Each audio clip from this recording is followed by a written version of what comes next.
Hello, first tonight, a warning to sit-in students at Cambridge University. You are committing a criminal act and it's time to move.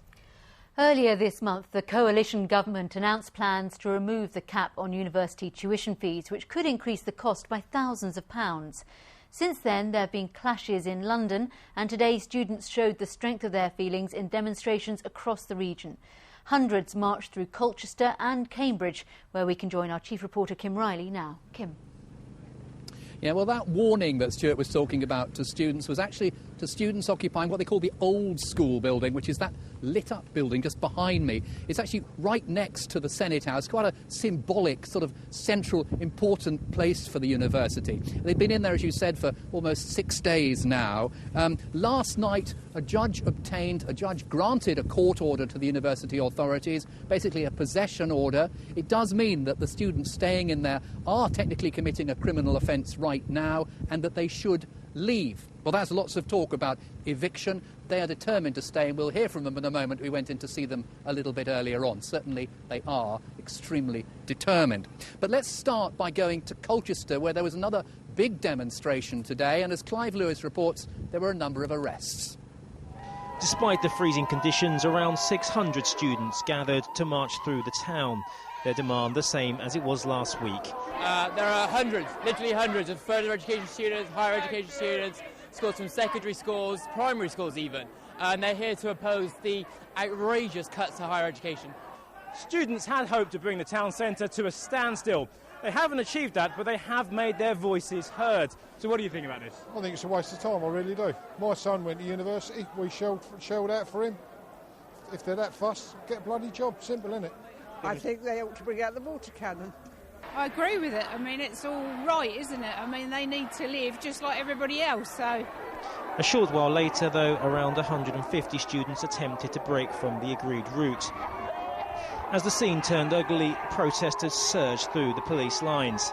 Officers say there were 2 arrests and a number of protesters cautioned. Clive Lewis, BBC Look East, Colchester. Well, back here in Cambridge, about 300 to 350 students turned out to protest against the coalition government's plans.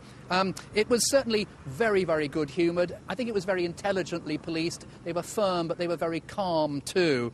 And despite the talk of an eviction from the building behind me, there was really no trouble.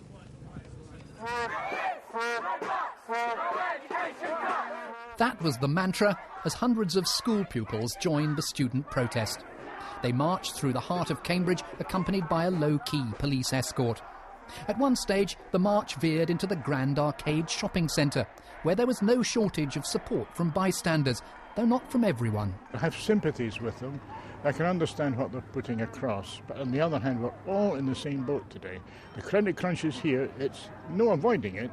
We all have to give up something. If they have to give up a little bit of something for their education, they just have to work a little bit harder and hope for the best.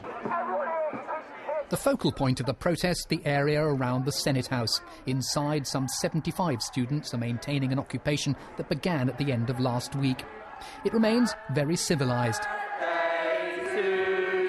Georgia Mulligan celebrating her 22nd birthday.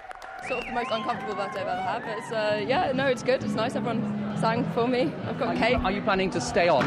Yeah, as long as possible. So you're quite relaxed about continuing the... I'm determined, I think that's the word. Every day there's been the threat of eviction, and every day people's spirits remain high. People are very passionate about the cause we're representing here. There's 10 cops on the front gate. They're still agreeing with us and letting people in and out, that's all fine. There's 3 cops on the back gate, OK? There is a riot police van in town. The standoff continues. This was a passionate yet good-humoured protest. No violence, and the only damage we saw, a window broken by a snowball. These latest protests coincided with an appeal from the Deputy Prime Minister, Nick Clegg, who's in a bit of a hot spot over this, of course. He said they should reflect on the true picture. He said that graduates on lower incomes would be better off than they were now.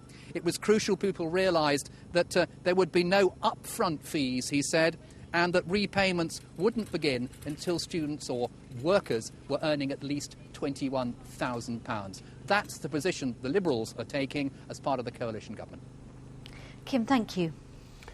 A man has been arrested in connection with the murder of a young woman 30 years ago. Sally McGrath went missing in the summer of 1979. Her body was found 9 months later near Peterborough. The police say the arrest follows a cold case review. July 1979. 22-year-old Sally McGrath goes missing from her Peterborough home. This is the last place Sally was seen alive. On the afternoon of 11th July 1979, she was seen here in the company of a man. 9 months later, her body is found by a gamekeeper. Sally was lying in a shallow grave in this isolated woodland. Her body was found naked, except for a pair of boots. As they search for the murder weapon, police immediately appeal for help in finding her killer, releasing these pictures of her handbag. I would like to hear from people, especially her friends and acquaintances, who can help me trace her movements after this time on the 11th of July. From Sally's church, too, an appeal for the murderer to come forward. I would urge them to try and have that courage to come forward, to speak to someone about it. But Sally's killer wasn't found. And what you would have seen 30 years ago here would have been a lot of police activity. 30 years on, police have now arrested a man. We've been in touch with Sally's family for a little while now. They are aware of the activity that has taken place today. We're keeping them updated, and whilst after 30 years this clearly will be, or has been, a shock to them to know that the police are reinvestigating, they're hugely supportive of what we're doing. The 58-year-old man who was arrested in Hampshire is being brought to Cambridgeshire. He'll be questioned for the next few days. Police will also be asking about a series of rapes which took place at the same time and are believed to be connected to this case.